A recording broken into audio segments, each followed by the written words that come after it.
Good evening. I'm John Sherman, the Dean of the Bush School of Government and Public Service. I want to welcome you this evening to this wonderful event. I'm shortly going to hand off to Scowcroft Institute Director, Professor Andrew Natsios, but I just want to welcome you all here on behalf of the Bush School. I'm excited about this evening's presentation by Dr. Diana Negroponte, who's going to be talking about Secretary Jim Baker. Just very briefly, as a cadet here, 34 years ago, when Desert Storm was about to kick off, I remember I was a Ross volunteer marching over near the baseball field practicing, and someone pulled up and said, "Tomahawks are falling on Baghdad." And I remember I called my dad and talked to him about it, and he even brought up Secretary Baker and talking about how amazing it was that President George H.W. Bush and Secretary Baker had pulled the coalition together to eject Saddam Hussein from Iraq. I know Jim Baker has done many, many other things, and we're going to hear about some of that tonight. So I welcome Dr. Negroponte, and with that, I'd like to hand over to Professor Natsios for the formal introduction. Thank you very much.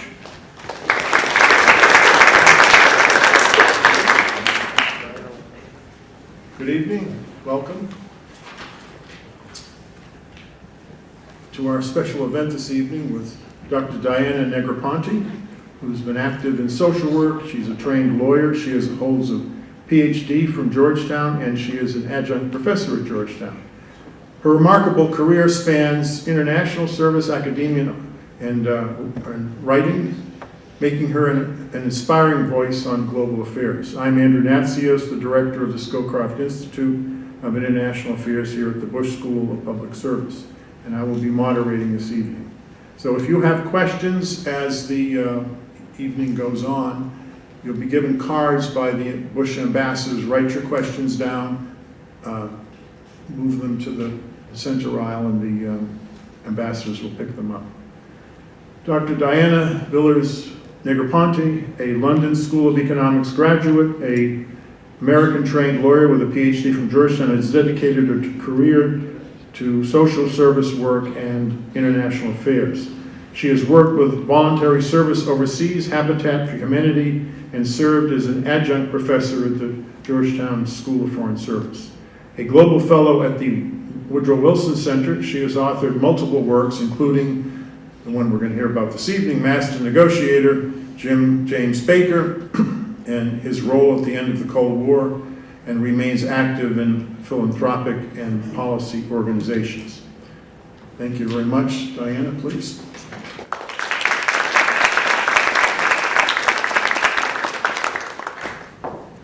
Dean Sheehan and Professor Natsios, thank you. Thank you for inviting me to share a book and a period of history which is relevant today. I'm very honored to be here. I love this place. Much of the work that I did on this book was in the archives of the George H.W. Bush archives here. So I'm familiar with it. Sometimes I came when it was very, very hot, but other times it was cooler, and in any way I was tucked into the archives of it. James Baker was George H.W. Bush's close friend. Baker helped him in his presidential campaign and worked closely both in the Reagan and in the George H.W.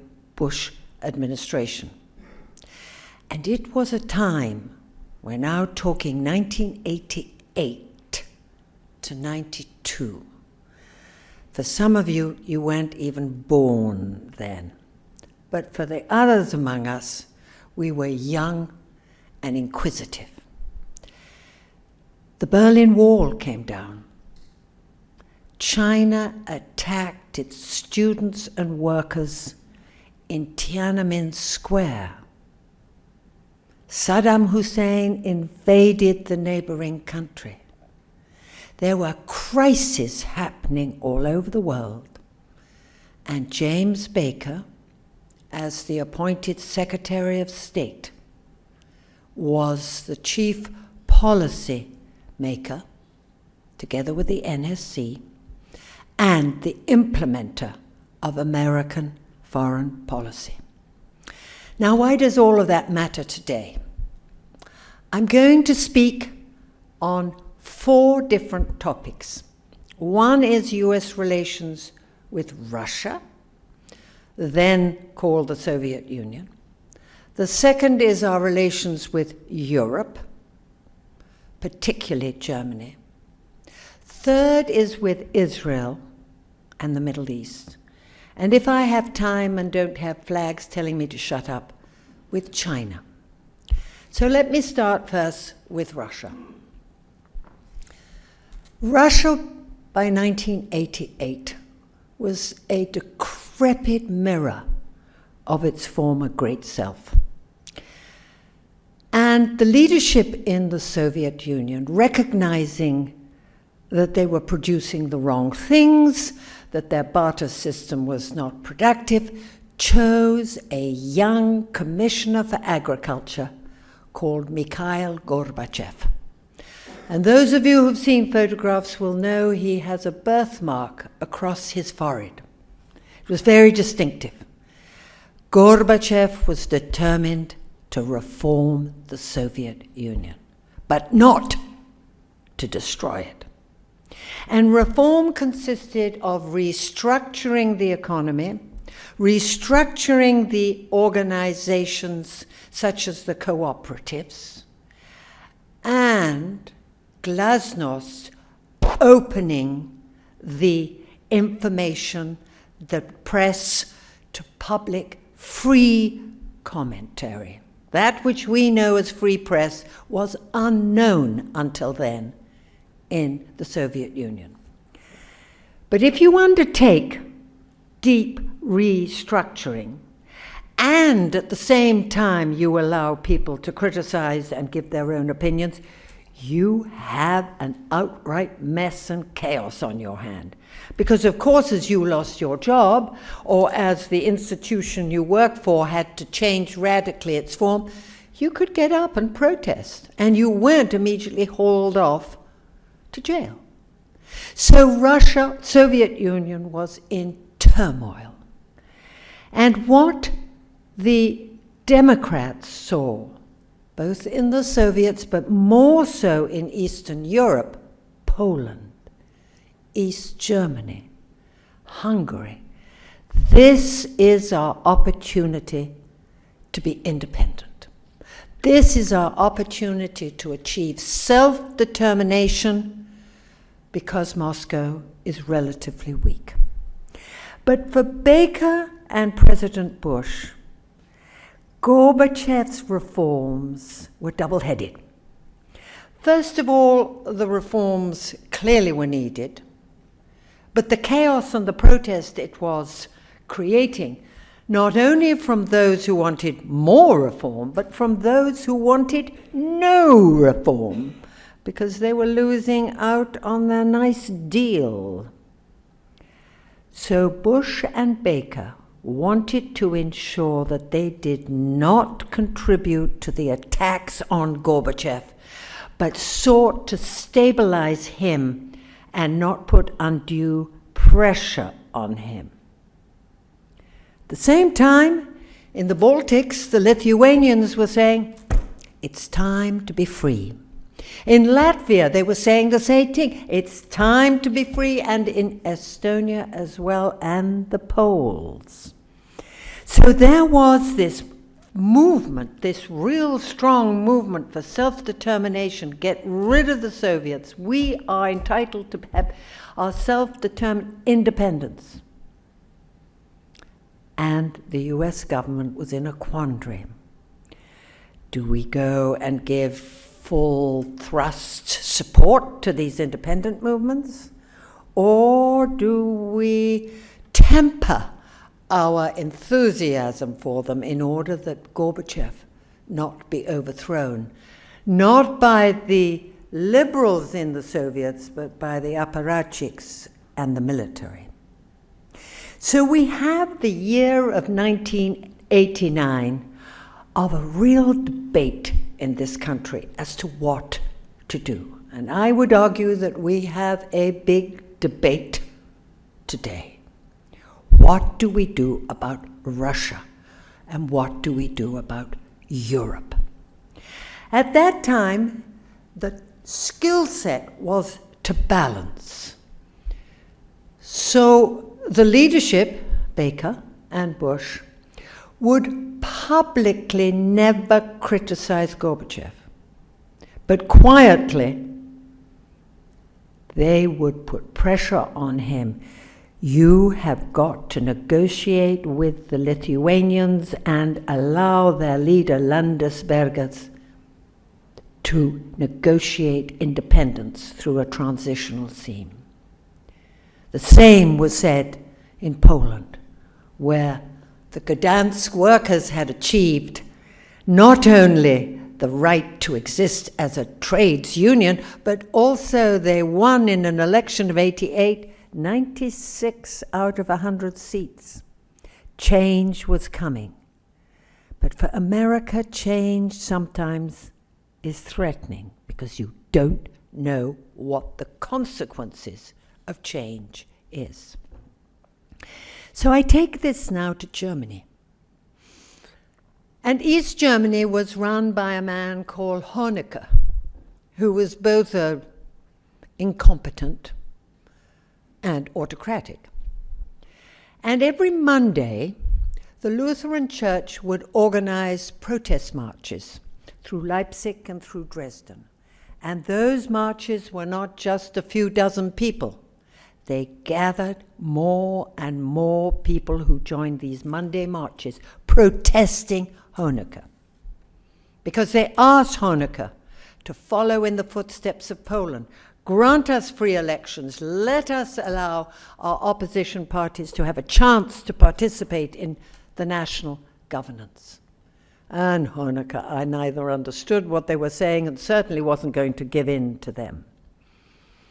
But in November 1989, the night of the 9th, a group of students attacked the wall which divides Berlin between the east and the west. And they started to demolish the wall and to come over that wall and run in to buy bananas, which they hadn't seen, and maybe some little things from the sex shops too. A little bit of titillation went with it. Gorbachev told them to go back, but he never ordered the military to force them back. He restrained himself and allowed this protest in East Germany over the Berlin Wall to carry out its full consequences. He thought they'd come back. He thought the socialist system is so much better that they will, having enjoyed a couple of days in the West, they'll come back. They did not. And instead, they brought with them their grandparents, their aunts and uncles and others to enjoy the freedoms of West Germany. And all of this is watched in the White House by a concerned president and his Secretary of State who is saying, what does this portend for Germany? And what does this portend for Gorbachev?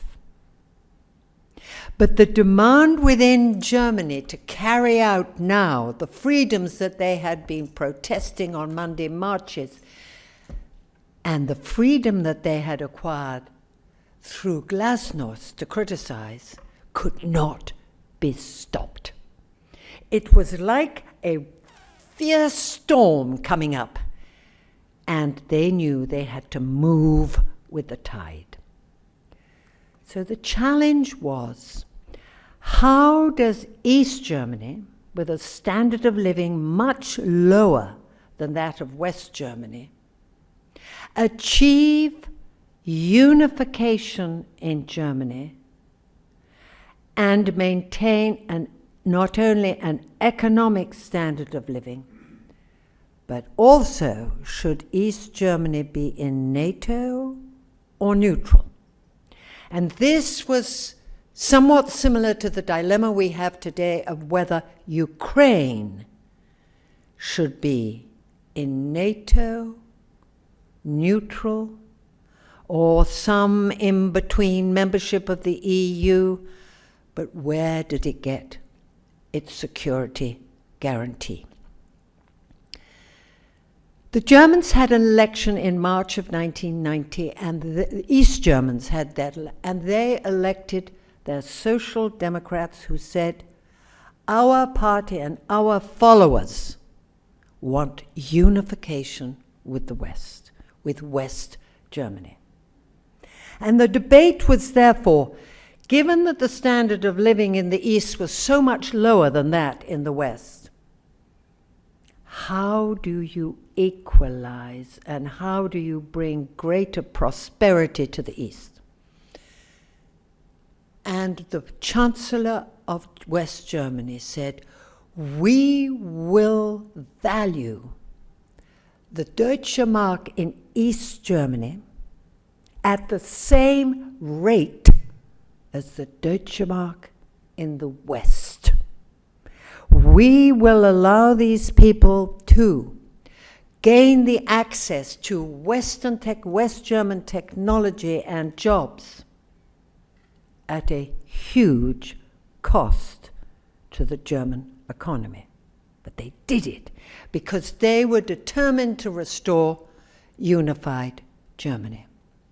And all of this is being watched by Bush and Baker and the National Security Council with Brent Scowcroft. But the issue of security for East Germany remained unresolved. And so Baker goes in February of 1990 to visit both the foreign minister of the Soviet Union, Eduardo Shevardnadze, and Mikhail Gorbachev. And he comes in to see them, and the arguments are difficult. Never disagreeable, but difficult. Baker is focused on East Germany becoming a member of NATO in order for Germany to be treated as a single partner in NATO, and the defense under Article 5 to apply to both East and West. His focus was on East Germany. But in the course of those discussions with Mikhail Gorbachev, he says, NATO will not move 1 inch further east. And that was ambiguous. And that allowed the Soviets and their successors, the Russians, to say, you made a promise that NATO would not move 1 inch further east. What he meant was that East Germany would be the limit, that was as far as it would get. But there was doubt. There was ambiguity. And the Russians have since then have said, you broke your word. Your Secretary of State came here and told us 1 inch further east, and look at you. Poland, Hungary, Bulgaria, Romania, East Germany, they are all in NATO. You are now closer to our borders, and the purpose of NATO was the defense of the West against the Soviet Union. If the Soviet Union is replaced by Russia, NATO was constructed as a defense against Russia, as it is today. That debate continues on, and we'll debate it now in the context of the Secretary of Defense's statements at the Munich Security Council that Ukraine will never enter NATO. And so the issue is going to be, how does Ukraine and the Ukrainian people live a life in security without the threat that Putin or Putin's successor, whoever it may be, tries once again to invade their country? And so I leave with you that difficult challenges and debates of 30 years ago resonate today. I'm moving on. Change of chapter. Israel. Everybody, by which I mean Henry Kissinger, Richard Nixon, George Shultz, had told Baker, don't enter the quagmire of the Middle East. You'll get bogged down and you'll do nothing. But Baker was a risk taker. And Baker saw the opportunity that with the weakness and later disintegration of the Soviet Union, to be Russia, and with the success of repelling Saddam Hussein from Kuwait, that America was at the apogee of its power, and that therefore the countries of the Middle East would listen to Washington with care. And he therefore saw the opportunity to work with the Middle East countries, Lebanon, Jordan, and particularly Syria, to persuade them to enter into direct negotiations with Yitzhak Shamir, Prime Minister of Israel.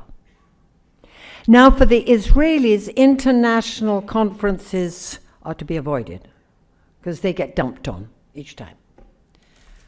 But at the same time, Israel recognized that there might be an opportunity here.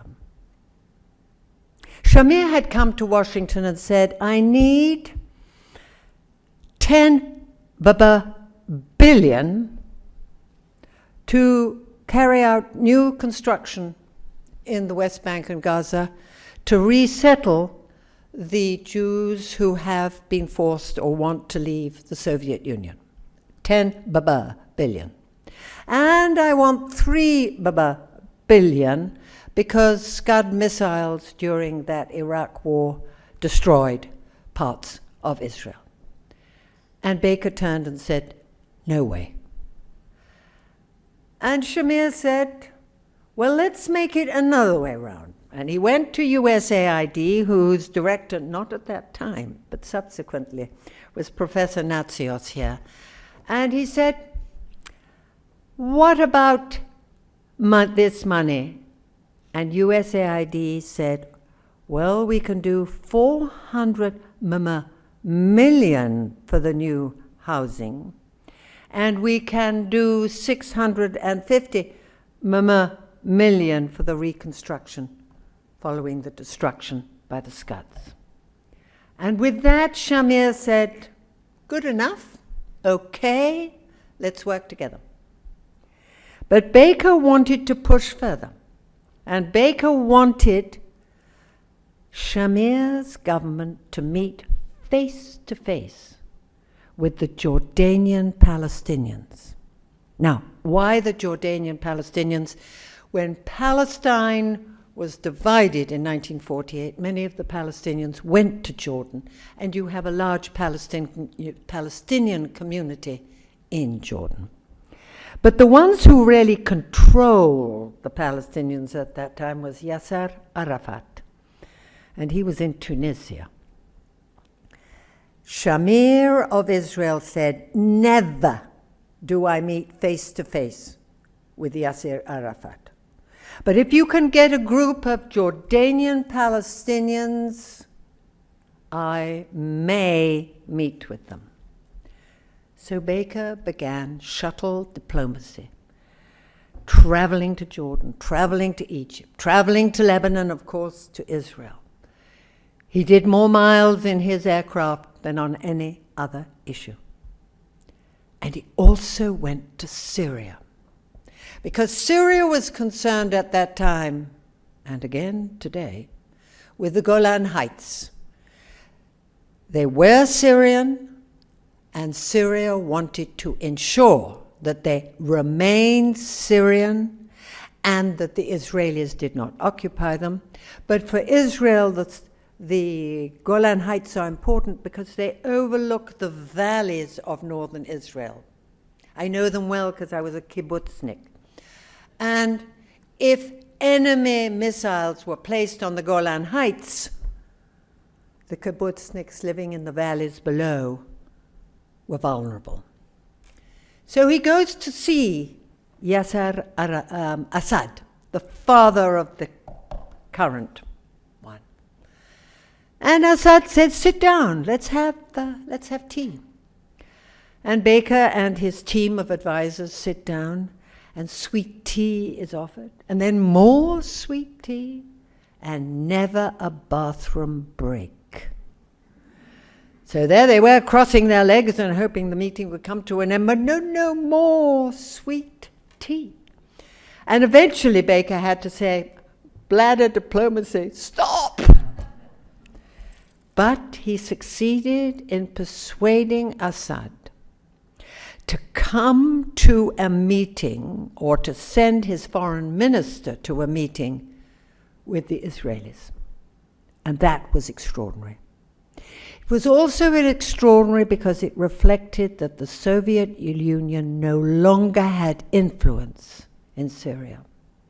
That the Soviet Union turning into a Russia was now too weak to be able to support Assad's regime. And therefore, if Syria was to hold on to its Golan Heights, it needed America to provide that surety. And if Assad was going to send his foreign minister, Shamir said, I think I'd better attend. There's a gathering of the Middle East, and it may be symbolic, but I've got to prevent anything substantive from being agreed to. And for the first time in 1991, the President of the United States, together with the Secretary General of Gorbachev, convene a conference in Madrid in which the Jordanian Palestinians and Shamir meet across the table, one-on-one. But throughout that conference, there is an elephant in the room, Yasser Arafat. Not present, but definitely hovering over it. Madrid conference had a dilemma.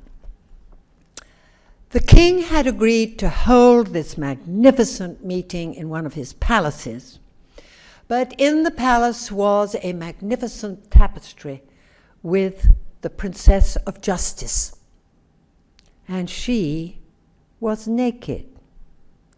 How could the Middle Eastern leaders and their representatives attend a meeting when behind them was something you don't normally see in public? So Baker's team went to the king and said, Sir, it has to go. He said, what's wrong with it? 16th century tapestry. All right. And he agreed at the last moment to remove the offending Lady of Justice and replace it with another of his magnificent tapestries. So the conference goes forward, and as a result, after it, the Oslo process begins. And the Oslo process continued with its strength and its weaknesses to enable in September 1993, for Bush's successor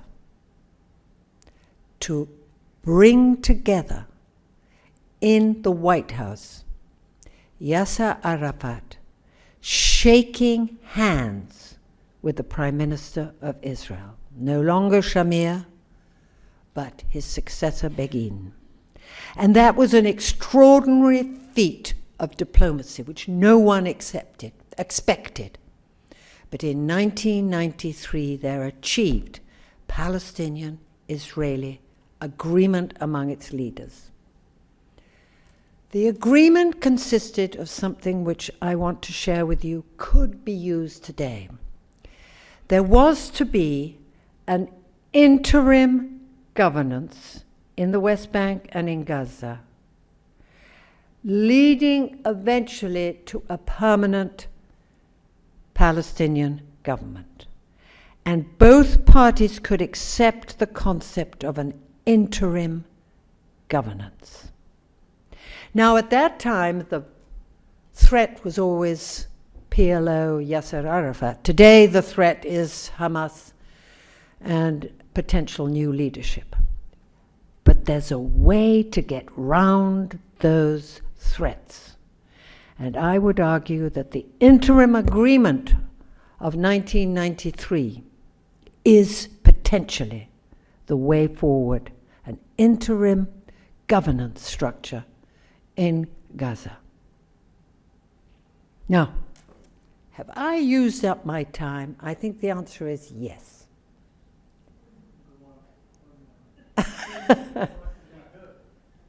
China. Baker was not as knowledgeable about China as President Bush. President Bush had served as the US representative in Beijing for 10 months. And he got to know very well Deng Xiaoping, the reformer in China. The reformer who saw the need for China to interact on a global sphere, to move carefully towards a free market economy. Not necessarily democracy, but a free market economy. And when Bush left office and was living in Houston, Deng Xiaoping visited him as a private citizen. So there was a belief that there was a genuine personal relationship between the two men. On June the 4th, I'm now back to 1989, but I'm focused on China.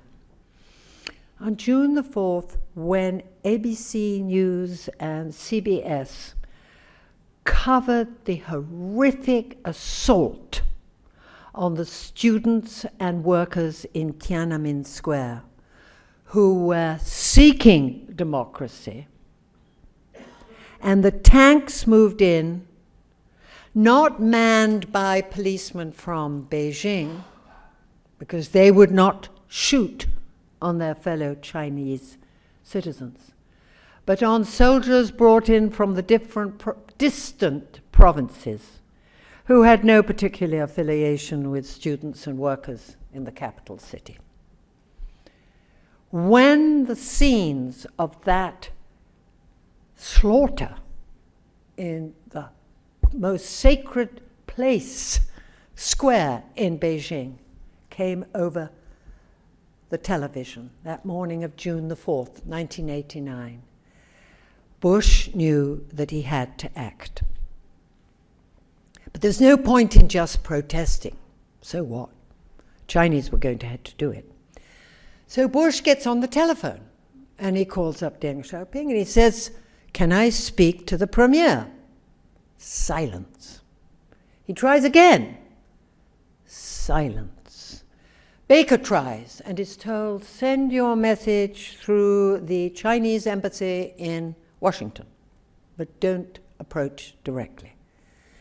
So Bush, exasperated and thinking that Deng Xiaoping might have had a heart attack or something, because you never refuse to take a telephone call from the President of the United States. It was unheard of.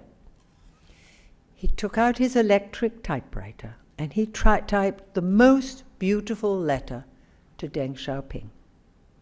And that's in my book, a beautiful letter. But it wasn't enough.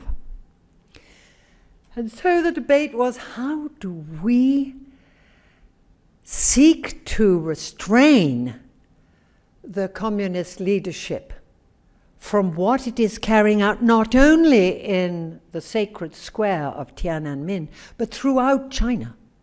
They were picking up students, they were picking up working men and women who disappeared. And meantime, back in Washington, the Senate and the House of Representatives were howling. "Bush, you're a wimp. Baker, you're just a tool of the communists. Where's your guts?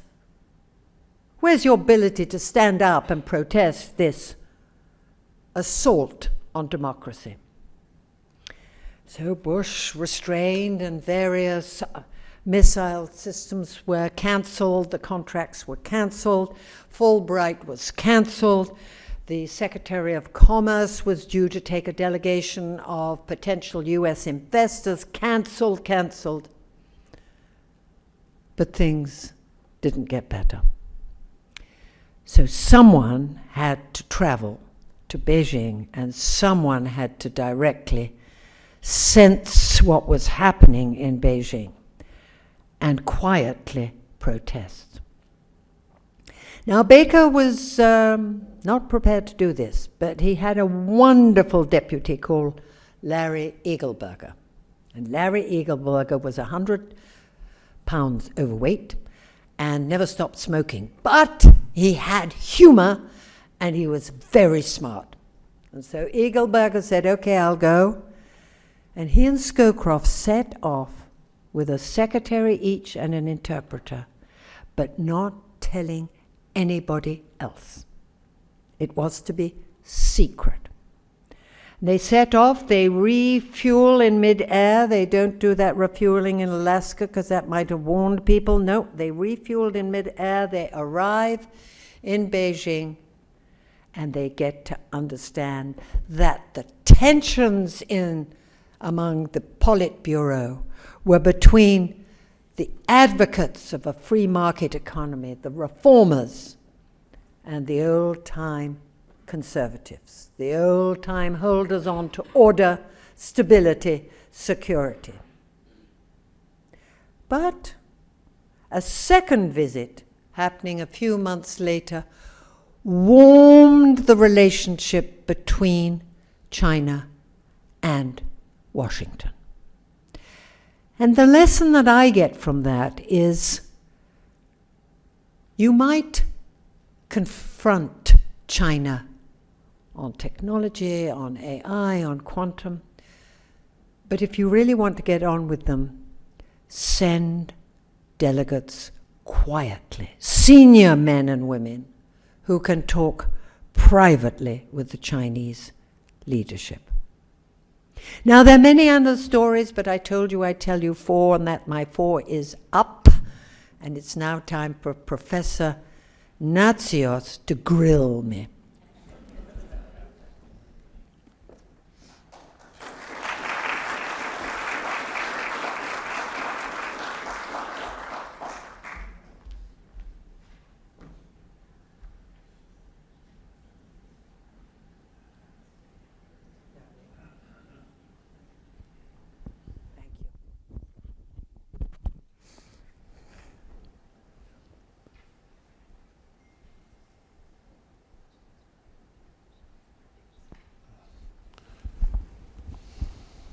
So, very well done, very, very interesting. I was reading it this afternoon in preparation for this. And the narrative, you had access to a lot of people, very senior people. And you didn't just use the archives. I used the archives, I used the press, because the press is the first cut of history. I used the press and I used the criticisms of these individuals, as well as the appreciation. So one of the, there are other scholars who, as you know, have different interpretations of who Bush was and Baker in terms of their foreign policy. One interpretation is that they basically carried out the liberal international order that began after the Second World War, that Truman and Dean Acheson and George Marshall created. Yes. International institutions. Bush had been ambassador to the United Nations. He was a big advocate of it and understood the UN could be very useful to the United States. But there are other people who say actually Bush was Richard Haas, for example, who reveres Bush and Baker and Scowcroft. In fact, we're having, for those of you who want to travel to Washington, we're having the 100th birthday of Brent Scowcroft. I can't remember the exact date. Monica, what's the date of the conference? Pardon me? She's not here at the moment. Oh, she isn't? Okay, she'll come out. We're going to have 100th thing, and we're having Richard Haas speak along with other scholars and policymakers on his 100th birthday at the DC teaching site. And I think the dean is coming, right? Good. So Richard says that he uses the term humanitarian realist. I like the humanitarian side of it, being from AID, of course. And that's true. Bush did a lot of extraordinary things, so did Baker, that are almost unknown. And I've tried to record some of them because they don't make it into the biographies on the humanitarian side. So they were not hard realists. They were realists, but not hard realists. I agree. They had a humanitarian side, which I think reflected American values really well. So was he a liberal internationalist carrying out Harry Truman's vision and George Marshall's vision? Was he a realist, more like Nixon and Kissinger? Was he his own?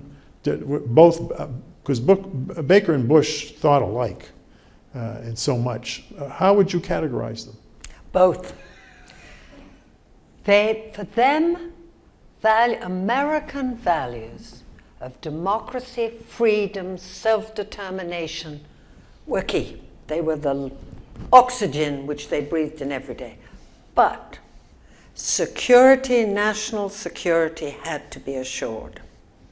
So there was a constant balance which was going on. Take it to the Baltics. The Baltics wanted self-determination. We in the United States had treated the 3 Baltic countries independent of the Soviet Union, independent with their own office there in Washington. But at the same time, if protecting them in the name of democracy and self-determination caused the apparatchiks and the conservatives in Moscow to get rid of Gorbachev, all the reform effort was gone. And so this balance between maintaining the values and recognizing what national security required, keeping Gorbachev and the reformist movement alive. So it was both. Both. It was a practical view of the world as it was, not as they wanted it to be. Correct. That's the distinction between liberal internationalism sometimes and realism. Is the realists accept the world as it is, not as they want it to be, even if they try to move it toward the ideal and the values of America. But let's forget those values. Those values underpin who Americans are. Absolutely. Absolutely. And although we have a leadership which has less interest in them, the American people, if asked, will tell you freedom of the press, democracy, elections, free market is us. One of the things that's been defunded, there was an announcement today of how many aid programs, 5,000 aid programs have been defunded and contracts canceled, 500 were kept in place. None of the democracy and human rights programs were kept. No, sadly. None of the election monitoring that we usually do was kept. The things they did keep were the emergency food programs and the HIV/AIDS, the PEPFAR programs, but 80% of the aid projects were shut down. That was just announced in a court hearing where the judge ordered AID, the current leadership of AID, to pay back bills going back 3 months by midnight tonight or else. We'll see what happens at midnight tonight. Anyway, to what extent do you think the narrative of a broken NATO promise has been strategically cultivated by the Russian leadership for political purposes, rather than being based on a genuine diplomatic misunderstanding? I am of the view that they used it. But the Russians were faced in the years after this meeting of 1990 by the expansion of NATO increasingly closer to their borders. And that was a threat. And Baker may not have, and I don't think he did, contemplate a NATO in Poland and Hungary and Bulgaria. But it happened. It happened because those citizens asked for it. And we in the United States said, we believe in self-determination, so if they want it, we're with them. But for Russia, this was an encroachment on their security. And the long-time tradition of Russia feeling that it is being boxed in by China in the East and by Europe in the West is a permanent phobia, real fear that they have. So, in answer to your question, it is used, but also I think there's this element of the consequence which the West carried out and seen as a threat. And there are serious scholars who say that was a mistake to move NATO further east. Stephen Kotkin lectured here. He is the great biography of Stalin, 3 volumes, 900 pages each. He's working on the 3rd volume now. I asked him how many copies he sold, because those kind of books you sell 1,000. He sold 100,000 copies, which is extraordinary. His lecture here was listened to by 250,000 people on YouTube since he gave the lecture last year. And wow. His argument is that Russia is behaving the way it did in the 19th century before NATO existed. NATO has nothing to do with it. It is the natural tendency of Russia to constantly expand. They just don't know any constraint. The argument is that our constraint is we have 2 oceans. And once we got to the West Coast in the 19th century, there is no need for any more expansion in terms of manifest destiny.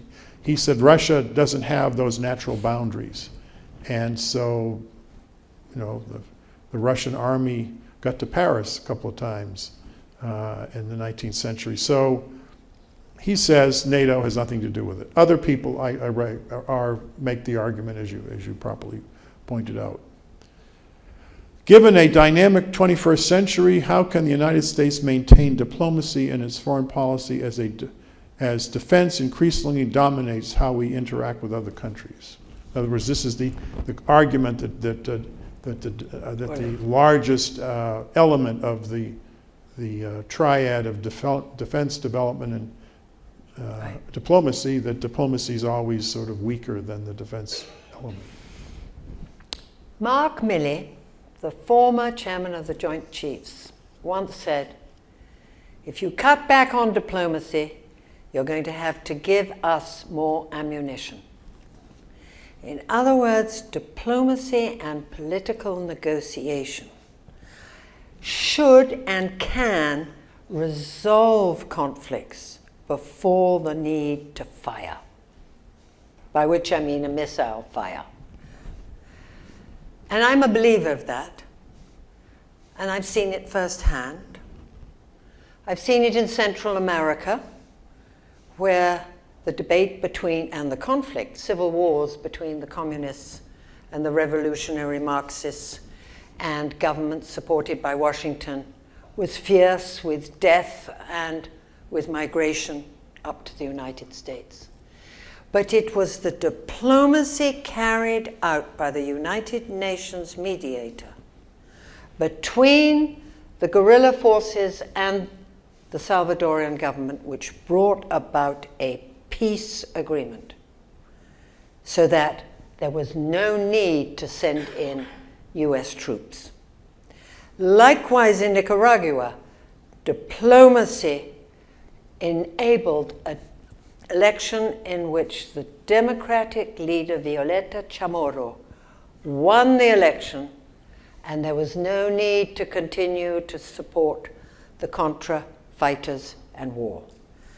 So while diplomacy is less sensational, diplomacy at its most effective is the quiet talk over a cup of coffee in the side room, where agreement is reached between opposing sides that we have a common interest in avoiding war. And that was what Mark Milley recognized when he said, defund diplomacy, you have to increase ammunition. Did Baker and Bush come to regret their roles in bringing China into the World Trade Organization and missed the true intentions? Isn't that Or was it interesting? because there was a Right. change of leadership that Deng Xiaoping... Deng Xiaoping, yes, and- yes. They went around, Bush and Baker had retired in 2001 when China is invited into the WTO. Neither protested. I can't remember any statements they made at that time. My assumption is that they would have welcomed it because they thought China within a global system that respects laws and that respects the exchange of goods and services among countries with its own dispute settlement system is an advantage to the United States. I'm not sure they anticipated Premier Xi Jinping. Who has sidelined Hu Jintao, his predecessor. Publicly. Yes, publicly. I know with respect to, I was envoy to Sudan for President Bush 43, and we couldn't get President Bashir to agree to let UNAU troops, peacekeeping troops into Darfur. And I told President Bush, I've run out of options. I can't get Bashir to budge. The only way we can do this if the Chinese call. And President Bush called Hu Jintao and said, pressure your buddy. And Bush, and he did. He called him and threatened him, and Bashir backed down. I don't think Hu Jintao would ever, Xi Jinping would ever done something like that. So there is a difference between leaders. Fascinating. Yeah. Please comment on any possible parallels of Russia's restructuring of the Soviet economy and today's U.S. structuring of the U.S. government. Is there some connection between the two? Yes. And what are they? And I think this needs an honest debate among all of us. There was clearly a need for reform. A reform in the Soviet Union, which had become heavy-weighted with bloated bureaucracies and corporations no longer able to function as independent corporations. And today, for us, many would say a bloated bureaucracy. But reform is one thing. The Grace Commission was created. Is it President Reagan who had the Grace Commission to examine and review the size and the functions of the federal government? But this was carefully done. This was a group of men and women who studied and saw and what we kept and what we didn't keep. The chainsaw today is revolutionary. Gorbachev didn't bring in Elon Musk, but we have. And the consequences of this are still to be seen. Thank you.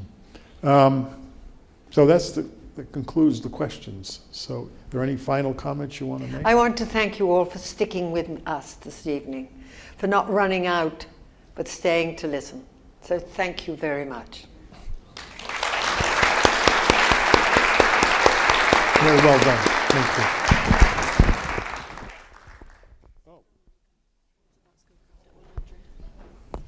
Okay, the Scowcroft at 100 is March 19th at 6 p.m., but it's in D.C. You can check our website for registration. I think it's being broadcast, so you can watch it virtually. Good.